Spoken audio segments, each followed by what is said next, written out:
Quatro amigos, bate-papo, resenha, cornetadas e até mesmo não falar do Flamengo. Está entrando em campo, ou melhor, está no ar, Quarteto Flanático, mais que um podcast que fala do Flamengo.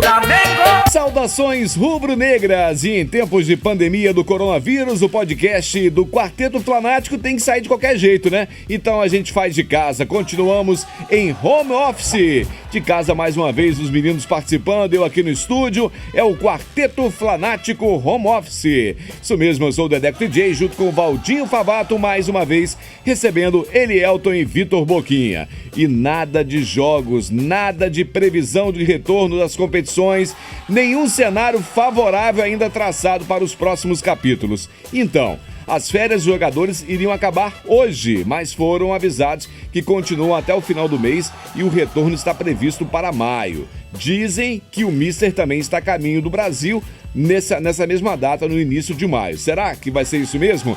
A FERJ também está prestes a dar um parecer dizendo se vai ter ou não o final, os jogos finais, né, do Campeonato Carioca. A CBF está fazendo um plano estratégico para retornar, mas por enquanto vamos falar dos acontecimentos dessa semana rubro-negra. Para quem não se lembra, já são 23 episódios do podcast Quarteto Flanático. Sempre lembrando que você que está ouvindo a gente pela primeira vez no Folha Vitória, você também pode adicionar nas plataformas de áudio. Estamos lá no Spotify, estamos no Deezer e também no Apple Podcast. Também, para quem prefere, tem formato de vídeo no YouTube, nosso canal Quarteto Flanático. Se você já está vendo a gente no YouTube aí pela primeira vez, também pode dar aquele joinha, seguir a gente, marcar aí as notificações. Afinal de contas, nas plataformas é só você assinar o feed que você será notificado toda quarta-feira, porque toda quarta-feira tem episódio novo.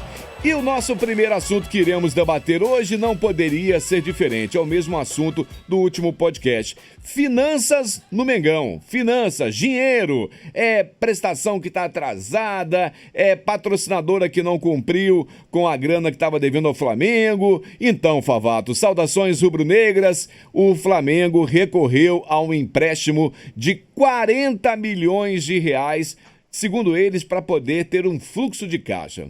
E aí, Favato? Rapaz, é uma situação um pouco atípica, né? Mas é o que a gente já vem falando, né? O Flamengo, acho que pelo fato de sempre estar conseguindo, já nesses últimos anos, arcando com seus compromissos, é um dos poucos clubes que eu acho no futebol brasileiro que vai conseguir pegar um empréstimo num banco hoje. Porque a grande maioria, se for pegar, ou vai ser com juros exorbitantes, porque são mal pagadores e, na teoria, os bancos vão querer dar uma ferrada neles. E parece que o Flamengo conseguiu pegar essa quantia num juros bem... numa taxa de juros bem legal. Então, eu acho que o Flamengo mostra, mais uma vez, que está no caminho certo e é um dos poucos que conseguiria, tirando o Palmeiras, que tem um banco que é dentro dele praticamente, é um dos poucos que conseguiria pegar um empréstimo desse para hoje em dia. Tá certo. Uma informação também que chega pra gente é que tem muita grana do Flamengo para entrar nesses próximos dias, né? São prestações de jogadores vendidos do Renier, tem também o valor do nosso zagueirão que foi emprestado, tem uma grana grande para entrar também por esse mês. E segundo o nosso presidente, a grana realmente é só para poder ter fluxo de caixa, para que não tenham atrasos nos pagamentos, nos salários e outras coisas mais. Boquinha, mas nessa história toda, a segunda parcela do Léo Pereira pro Atlético Paranaense está atrasada, né? E aí? Pois é, rapaz. Saudações Dedeco, Elielton e Valdinho, saudações rubro-negras a toda a nação. Do mesmo jeito que pega pro nosso lado, pega pro lado dos outros, pega pro nosso lado, né, ô Dedeco? A gente vai acabar atrasando também, mas eu acho que a gente está bem servido ali de gestores que vão dar a volta, vão contornar a situação e vão deixar tudo mais menos preocupante, talvez, né? Atrasa ali, mas vai ter conversa, como estão atrasando para a gente também. Vi a entrevista do BAP falando sobre esse empréstimo de 40 milhões, que é o que ele fala, a gente só pediu antes de que todos os times peçam, né? Então, eu acho que a gente está muito tranquilo no sentido de gestão. Eu acho que os caras realmente entendem o que estão fazendo. Nós não vamos ter problemas maiores e nada como uma conversa, cara. Do mesmo jeito que a gente vai atrasar uma parcela ali do jogador, por exemplo, como você falou do Léo Pereira, vão atrasar com a gente. E é tudo na conversa, não tem jeito. Tá ruim para todo mundo, tá difícil para todo mundo. Acredito até que, quanto ao que o Valdinho falou, da não... Repete aí que você falou aí, Valdinho, de novo, dos times aí, dos clubes, que não vão conseguir... vão conseguir, quando quiserem pegar um empréstimo, pegar um empréstimo tão rápido e com taxas tão boas, porque o Flamengo, na verdade, hoje tem crédito no mercado. Então, se ele chegar para qualquer banco e falar, dá 40 milhões aí, depois eu vou te pagar. E o banco vai saber que vai pagar realmente. Se o Vasco, por exemplo, que é um exemplo mais próximo da gente falar, velho, se conseguir pegar, vão colocar os juros lá em cima, porque sabe que vai atrasar. É verdade, e é o risco financeiro também que tem em qualquer jogada de grana, existe uma partezinha lá que é o risco. Então, o risco do Flamengo, com certeza, hoje é um dos menores aqui no Brasil. Pode continuar aí, Boquinha. Então, apesar de eu concordar com essa situação, eu acho que não adianta só, depois dessa crise, só o Flamengo sair safo dessa. Então, eu acho que vai existir alguns programas, alguma coisa que vão fazer facilitar, talvez, esses empréstimos, talvez não a juros tão altos para outros times, visando o futebol como um todo, né? Eu não acho que vai ser interessante os outros times quebrarem e só o Flamengo continuar no mercado, a menos que a gente dispute com os europeus. É verdade. Brincadeira à parte, óbvio. Tá certo. E tem dinheiro do Jean Lucas, parece também, só complementando a informação aí dos valores que estão para entrar, eu acho que tem do Jean Lucas também, se eu não me engano. É isso aí. Elielton também, a gente não pode deixar Elielton de fora, afinal de contas o cara parou a sua segunda lua de mel, comemorando um ano de casado para fazermos a nossa gravação. Aê! Hoje tem, Elielton, hoje tem! Hoje tem gravação do programa. Vamos lá. Gravação do programa. Isso aí. Elielton, falando da mesma coisa aí. Pode falar. Só comentando sobre isso, é só para a gente pensar um pouquinho quanto que o flamenguista já sofreu, né? Há 5 anos atrás, a gente não pensava nisso, né, gente? E pegar um empréstimo de 40 milhões, antecipar todos os clubes e ainda mais, bancos se disponibilizando para oferecer crédito para o Flamengo. Para o Flamengo, né? Você vê, é uma reviravolta, o que uma gestão financeira, uma gestão de clube realmente pode fazer com um clube como o Flamengo, como fez com o Flamengo, né? Isso é impressionante. Eu acho que os outros times vão sofrer muito com isso. O Flamengo conseguiu antecipar, sendo que a folha salarial do Flamengo é enorme, é gigantesca, comparada aos clubes brasileiros.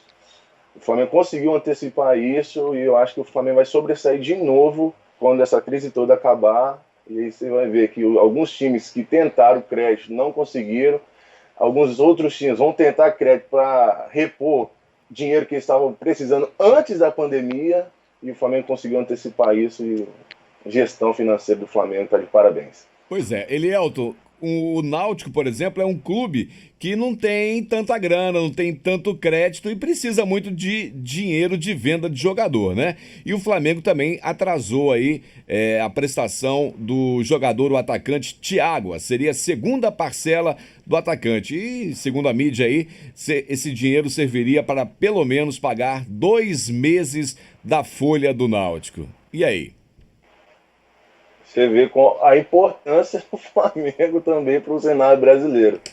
Só voltando um pouquinho, a mídia brasileira e paulista está falando assim, o Flamengo atrasou o pagamento do Léo Pereira, do menino do Náutico. Agora chega para o jogador do Palmeiras, o lateral esquerdo foi contratado lá. Não, o Palmeiras pediu mais tempo para fazer o pagamento. É meio diferente esse assunto aí, né? Falar do A Flamengo. imprensa paulista. Falar do Flamengo da audiência. Tem que falar do Flamengo. Eles vão falar brincadeira, mal. Estão dizendo que o Flamengo brincadeira. vai quebrar. Não, ó. Se durar mais 2 meses, o Flamengo está quebrado. Não tem jeito. Estão falando que o sócio Notícia que torcedor corre. está indo embora. Estão falando que está devendo. Estão falando que não vai receber e que vai quebrar. É o sonho de muitos, né? Os antes piram, né? As notícias que correm hoje do Flamengo é que os jogadores já estão em crise. Jogadores em crise porque estão querendo treinar. Olha só para Pois é. dar clique, não é possível, cara. É verdade. Só para completar essa informação da grana aqui, o presidente chegou a falar que um dos motivos desse empréstimo seria para honrar as parcelas de Gabigol e Gerson. Ou seja, o Flamengo quer fazer isso para mostrar que num cenário ruim está pagando as prestações de jogadores grandes para poder ter também bala na agulha na hora que voltar ao normal de contratar mais alguém. Isso é fato, né? Com certeza, mas eu acho que talvez se bobear quando essa coisa voltar, como a gente tinha falado semana passada, que não é pouco provável que a gente perca alguém, talvez, assim, Vai precisar dar uma vender alguém. equilibrada. Para dar uma equilibrada. Exatamente. Favato, já que você está falando aí, tô sabendo que você está aproveitando esses tempos aí de isolamento social para assistir alguns jogos que você só ouviu falar, né? Eu tô sabendo que você tá de olho aí no Flamengo e Botafogo. Se eu estiver errado, você me corrija, hein? 1992, é isso mesmo, Favato? Certinho o ano? Isso mesmo. Foram 2 mesmo. jogos, o primeiro jogo foi 3-0, um baile do Flamengo, e o jogo, eu assisti algumas partes desse jogo, os comentaristas, os narradores, todos falando que, não, o Botafogo é favorito para esse jogo. Conta pra gente aí, 3-0 no primeiro jogo e 2-2 no segundo. Fala aí pra nós. Pior que é verdade, eu já tinha falado nos anteriores que eu ia me policiar para ver esses jogos que eu sempre quis ver e nunca peguei para ver. E essa semana eu assisti a primeira partida só. Eu fiquei de assistir ontem, a segunda acabei não assistindo. Aqui ficou 2-2. Eu vi o 3-0 e os caras falando, o Botafogo vem como favorito e tinha a vantagem de 2 empates, se não me engano. Isso. E rapaz, o Flamengo deu um baile. O que o Júnior Capacete, já veterano, jogava era absurdo. E pra você ter uma ideia, eu acho que eu só tinha visto na vida, assim, 1 ou 2 partidas inteiras do Júnior e velha, assim, partidas antigas, porque eu na época que eu comecei a acompanhar futebol, eu acabei não vendo, 92 eu não acompanhava, não tinha idade para acompanhar e entender. E você tá louco, o Flamengo detonou o jogo, foi muito baile, um massacre. E aí os jogadores do Botafogo já saíram já, falando, tá difícil, vamos tentar reverter essa vantagem, e não deu certo, né? Mengão campeão. Eu vi uns passes que o Júnior deu nesse jogo, é brincadeira, assim, quase caindo, deu um passe pra sair gol e por aí foi, uma doideira realmente, jogo muito bom. Boquinha, Flamengo tá dando de presente... Pode falar. Só uma pergunta, Dedeco. Fala, Eliel. O Júnior se tornou Maestro Júnior depois desse jogo, porque os comentários que eles fazem desse jogo com o Júnior é sensacional. Foi por causa disso que ele se tornou maestro ou antes ele já era maestro? Júnior? Não sei responder. Passo a resposta aí. Sabe, o Favato? Não sei. Eu acho que tem a ver com essa fase que ele é um pouco mais veterano. Ele saiu da lateral esquerda para jogar no meio campo e como era muito inteligente, abria caminhos que impressionante. Eu acho que tem a ver com isso, mas eu não sei a origem do apelido maestro. Tá certo. Posso fazer a pergunta pro Boquinha agora? Boquinha, quero saber o seguinte, Flamengo entregando álcool gel, cestas básicas nas comunidades do Rio de Janeiro, e tem também uma campanha aí que o Flamengo está incentivando para empresas que confeccionarem máscaras caseiras, né? Máscaras para poder se proteger na rua. Conta pra gente essa iniciativa do Flamengo aí. Pois é, Dedeco. Acho bacana aí, mostra como que o Flamengo, mais uma vez, vou fazer a brincadeira do estar em outro patamar. todo podcast eu brinco com isso e não vou deixar de brincar aqui agora. Mostra que o Flamengo está pensando em todos os lados, né? tem gente que vai falar, é imagem e tal. Todo mundo, toda instituição, toda empresa, todo clube se preocupa com a imagem e não vai ser diferente com o Flamengo. Só que quando você se preocupa com a imagem, unindo o útil ao agradável, né, dá uma oportunidade para outras pessoas com menor poder aquisitivo, ainda mais nessa crise que a gente sabe que, se a gente está falando de um clube que tem dinheiro, quebrar, quem dirá uma pessoa que já é menor, né, que já é pequena. Então, é uma iniciativa muito legal. A reportagem diz que muitas empresas maiores foram atrás para ter o direito, né, da marca, e o Flamengo ainda assim resolveu liberar essa questão do microempreendedor, né, que é o lucro, o faturamento de 180 mil bruto no ano, né, que são essas menores empresas, e pro físico também, né, para a pessoa física, né, no caso, poder fabricar essas máscaras e poder fazer uma renda, e já que é algo que as máscaras já são essenciais agora, né, parece que vai ser obrigado no Rio agora, logo mais vai ser obrigado em vários estados, então já é algo essencial. Aí alguém que precisa de levantar uma grana, que já está mexendo às vezes com isso também, com certeza vai ser uma máscara muito procurada aí pela galera, pela nação. É verdade, é verdade. Olha só, galera, agora não sei se vocês vão saber e vão ter visto algum desses jogos que eu vou falar agora, né? O Zico fez o seu último jogo oficial como atleta do Flamengo no dia 2 de dezembro de 1989. Alguém já tinha nascido aí? Não, né? 89? Eu já tinha nascido, mas não vi, não. Eu tô pra ver as partidas do Zico. Vocês se lembram? Vocês assistiram esse jogo? Só para vocês saberem. Foi 5-0 sobre o Fluminense, um jogo pelo Campeonato Brasileiro, 5-0 em Juiz de Fora. O Zico, se eu não me engano, fez 2 gols e jogou muito nesse jogo. Só que um pouco depois, alguns anos após, né, o Galinho, a galera falou assim, não, tem que ter um jogo de despedida do Galinho, no quintal, no Maracanã, o último jogo para ele jogar muito. E foi assim, foi feito um combinado, né, contra o time do Flamengo, com grandes estrelas nacionais e internacionais, e o jogo foi 2-2. O jogo foi realizado, se não me engano, foi em fevereiro de 1990, é isso mesmo. Foram 30 anos atrás e depois a gente viu várias vezes o Galinho jogando os amistosos que ele gosta, aquele jogo do final de ano que ele faz, e sempre, apesar da idade passando, dos anos ele passando, o Zico sempre com jogadas sensacionais. Quer falar alguma coisa sobre isso, Favato? Você já deve ter assistido muitos jogos. Eu tive o prazer de ver um jogo desses das estrelas lá no Maracanã, que o Zico organiza todo final de ano e arrecada um monte de alimentos e grana para instituições de caridade.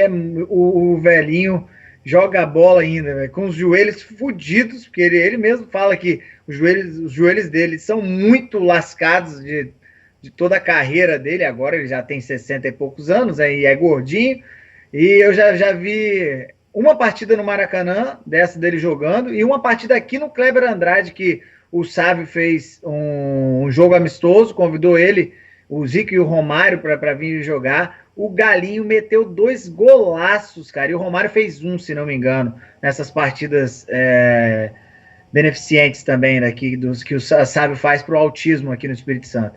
Já tive o prazer de vê-lo ao vivo, infelizmente não na ativa, porque quando ele aposentou eu não entendia nada de futebol ainda, era muito pequeno. É só para lembrar aí, para registrar esse último jogo do Zico, né, com a camisa do Flamengo, o jogo de despedida no Maracanã, teve nada mais, nada menos do que 95 mil pessoas para assistir, um show da torcida, lenços brancos, foi uma loucura. É um jogo legal para você procurar no YouTube e ver se você acha aí. A qualidade não vai estar boa, mas dá para ter uma noção.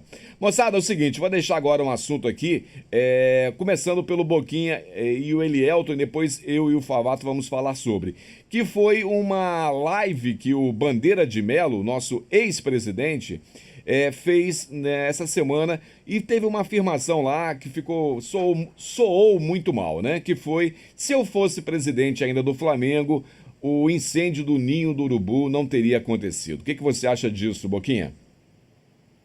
Não, eu vou falar aqui, Dedeco. É complicado, o cara tava lá até pouco antes, né, do incêndio ocorrer, dizer que se ele fosse, não, que ele ia fazer o quê? Ele teve, no caso, ali foi uma questão de estrutura também, tem a ver com a estrutura, e a estrutura foi a que ele deixou durante esses 6 anos, né, de gestão, 3+3, não é isso? Isso. Então... Pois é, então eu acho que é muito complicado para um cara que foi presidente, até levou realmente a sério, elevou o nível do Flamengo, não tem como a gente negar isso, mas é complicado ele ficar, apesar das desavenças que existem ali entre um grupo e outro, mas eu acho que isso é uma forma é uma apelação, ele deve sim manter essa rivalidade, a gente deve ter mais opções de eleger, né, outras boas pessoas, ele como foi bom para o Flamengo, essa gestão como está sendo boa, tendo em vista os anos anteriores, minha infância todinha passando quase toda sofrendo com o Flamengo, então a gente gosta de ver essas gestões trabalhando pelo pelo time do Flamengo, então eu acho que ele fica se queimando e tira aí uma opção para a gente, para o futuro, quando essa gestão não puder mais se eleger, essa atual, a gente pensa assim, pô, já que o cara fez um bom trabalho, no risco de entrar alguém que não vá fazer, que seja ele o próximo presidente novamente. Mas eu acho que ele fica se queimando para voltar, porque não tem que... Ele está manchando a imagem do clube, não é dessa gestão atual. Porque se o cara parar para pensar um pouquinho, ele saiu e aconteceu. Então Verdade. Foi uma estrutura que ele deixou. Ele tem tanta culpa quanto outros, que eu não vou ficar aqui também discutindo, falando de quem é culpado, quem não é. Vocês sabem a minha opinião sobre isso, mas ele tem uma parcela de culpa aí também, porque foi a estrutura deixada por ele. Certo. Elielton, quer falar alguma coisa sobre isso? Então, com certeza deve ser uma jogada política, né? Porque o Landim está jogando para cima do Bandeira porque ele tinha acabado de pegar o bastão. Falando assim, eu tinha acabado de assumir, como que a culpa é minha, que não sei o quê. Aí fica um jogando pro outro. Só que, como o Boquinha falou, isso é ruim pro Flamengo. Isso é ruim para a instituição. Com certeza o Bandeira de Melo vai querer voltar depois desses 3+3, ele vai querer voltar a ser presidente, lógico, na vaca gorda, né? O Flamengo assim continuar. Mas eu acho que ele está indo agora, está indo pro lado errado. Porque não pode denegrir não só a imagem do Landim, mas a do clube. E isso ele está fazendo de forma equivocada. Se caso ele queira voltar para a presidência do Flamengo. Certo. Favato? Rapaz, eu acho essa declaração, sim, patética, porque em várias entrevistas que eu vi do Eduardo Bandeira de Melo, quando perguntado sobre o caso do Ninho do Urubu, ele falava que não queria responder, que não sei o que lá, que essa questão estava na justiça, blá, blá, blá, blá, blá. E manda uma dessa, cara. Pra que falar uma coisa dessa? Porque é o que o Boquinha falou. Se você pensar um pouquinho, o Landim, acho que foi no início de janeiro que pegou, menos de um mês depois aconteceu a situação. Era uma estrutura total do Bandeira de Melo. É óbvio que ele tem responsabilidade nisso. Ele não precisava falar nada. Eu acho ridículo ele já se negar a falar sobre o assunto. Eu acho ridículo. Então, mas para falar uma merda dessa, era melhor continuar não falando sobre o assunto.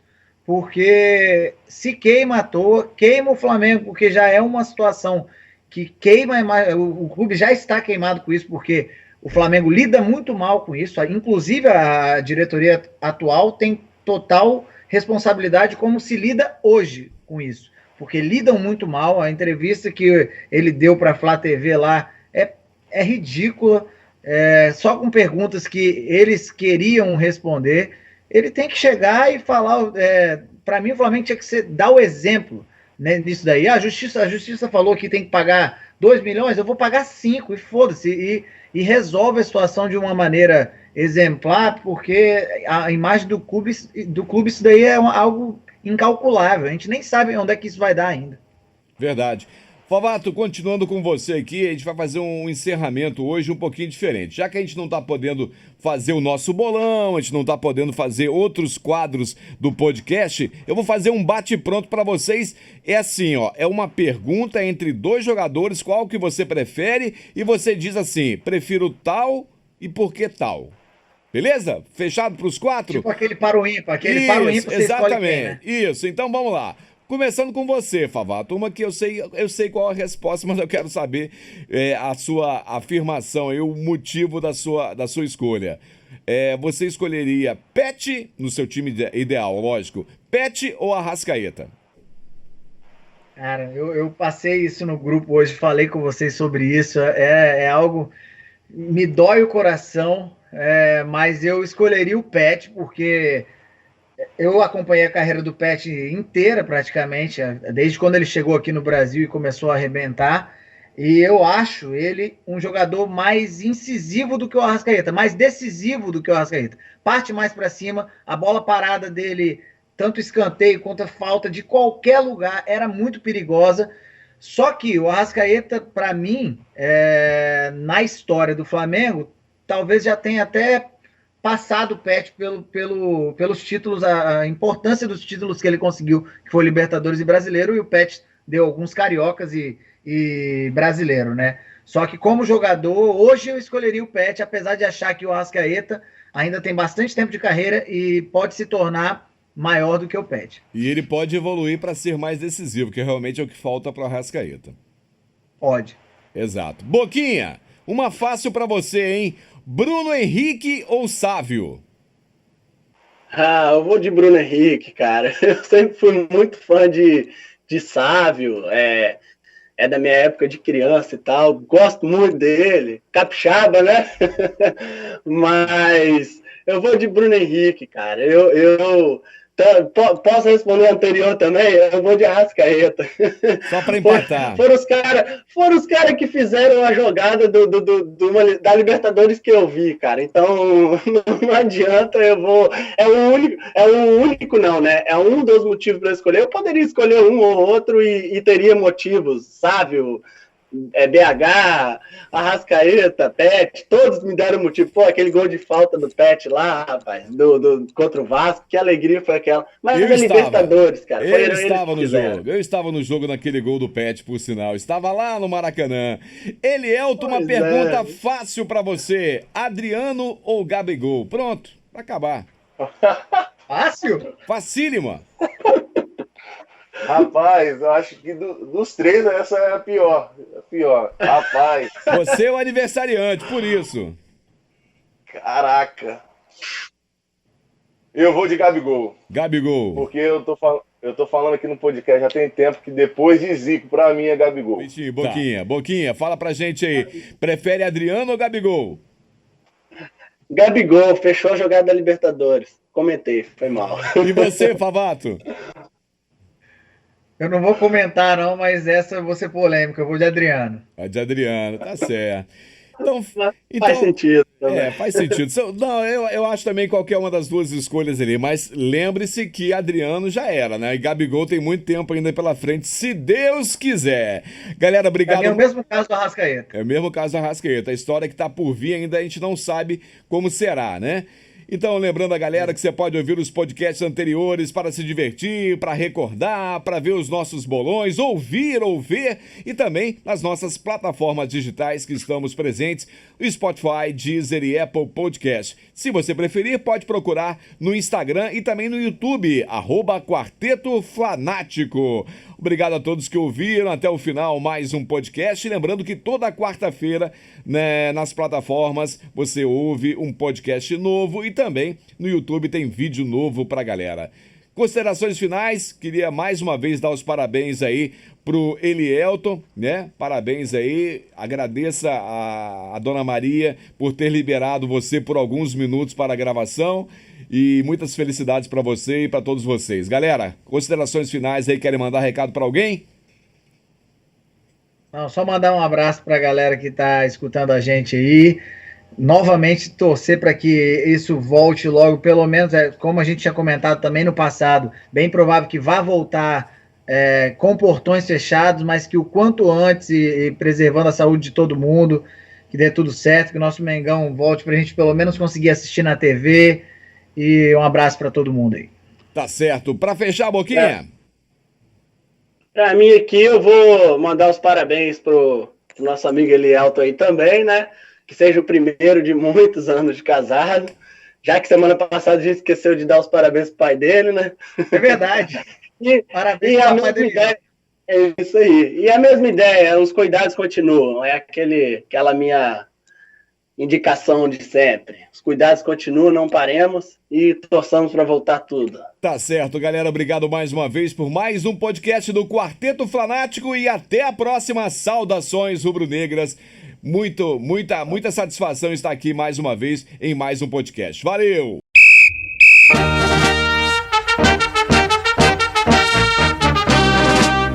Quarteto Flanático, falando do Mengão.